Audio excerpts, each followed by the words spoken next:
Hey, what's up guys? Welcome back to the channel. Today's video is going to be an unboxing and review of the Nintendo Switch Pro controller. I had to pick this guy up because I just bought myself the Switch OLED, and I don't know about you guys, but I definitely can't use the JoyCons. There's just something about it, it's just too small, or just the feeling overall, I don't really know. I need that traditional controller experience, so I went over to my local GameStop and picked up the Switch Pro. It really just looks like a standard controller, just a solid black, and it looks really similar to an Xbox controller and almost cost the same price too, which is the crazy part here. This guy goes for 89 Canadian dollars. With the tax, it was about 102. I'm curious to see if it's a little bit overpriced or if it's justified. Now, if you guys are interested in picking one up, I'll leave a link down below, but for now, let's go ahead and unbox it. Alright, so here's the box here. So we've got the Nintendo Switch logo on the top left, and then we can see the Pro controller right on the box art. I'm really excited to finally use this to bring that full controller experience to the Nintendo Switch. There's the side,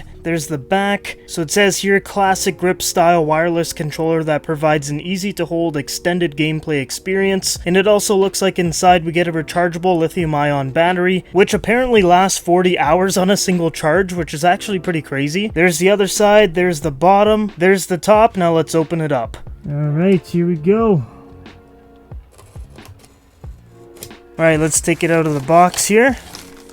So before we take a look at the controller, this is the power cord right here. So it's just your standard USB-A to USB-C. We've also got some Nintendo branding right onto the cord. So you can use this and plug it right into the Nintendo Switch in order to charge the controller, or you can plug it into any USB-A port that enables charging. So that's really the only thing in the box other than the controller. Now for the Pro controller. This is what I've been waiting for here. Let's take it right out.